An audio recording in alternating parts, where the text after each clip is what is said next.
नमस्कार दोस्तों, प्लूरीपोटेंट के पॉडकास्ट में आपका स्वागत है। आज हम देखेंगे कि भारत में मिलिट्री नर्सिंग सर्विसेज की शुरुआत कैसे हुई। The genesis of military nursing services in India.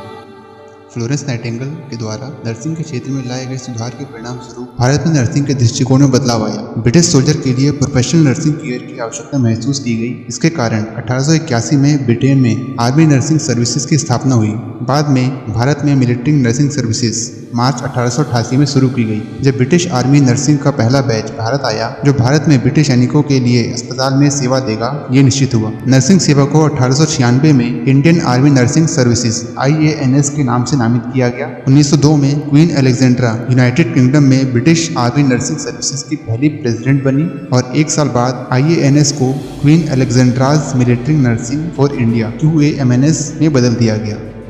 प्रथम विश्व युद्ध के दौरान भारतीय सैनिकों के लिए नर्सिंग देखभाल की सख्त आवश्यकता को पहचाना गया और 1914 में एक temporary Indian nursing services TINS की शुरुआत हुई। 1 अक्टूबर 1926 को भारतीय सेना में एक स्थायी नर्सिंग सेवा का निर्णय लिया गया और कुल 55 नर्सों की संख्या के साथ भारतीय सैन्य अस्पतालों के लिए नर्सिंग सेवा अस्तित्व में आई।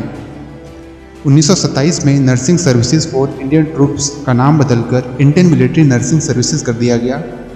1939 में द्वितीय विश्व युद्ध के फैलने के साथ भारत में तैनात ब्रिटिश सेना के लिए नर्सिंग सेवाओं के लिए 1313 नर्सों को मंजूरी दी गई, जिसमें 55 नर्सें इंडियन मिलिट्री नर्सिंग सर्विसेज की भी शामिल थीं। 15 सितंबर 1943 को जारी एक अध्यादेश के द्वारा इंडियन मिलिट्री नर्सिंग सर्विसेज को सशस्त्र बल संघ के हिस्से के रूप में और भारतीय सेना बलों के साथ सेवा के लिए खड़ा किया गया, जिसे मिलिट्री नर्सिंग सर्विसेज के रूप में नामित किया गया। केंद्र सरकार द्वारा एक आधिकारिक राजपत्र में अधिसूचना द्वारा उनको के रूप में नियुक्त किया गया।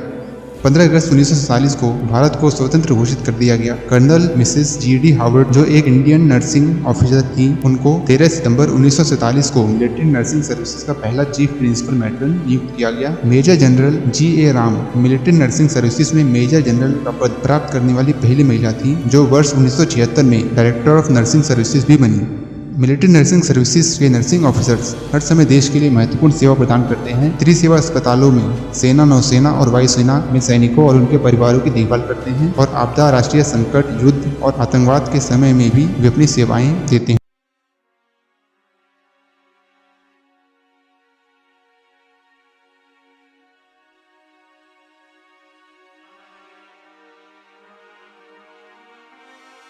The motto of the MNS is Service with Smile.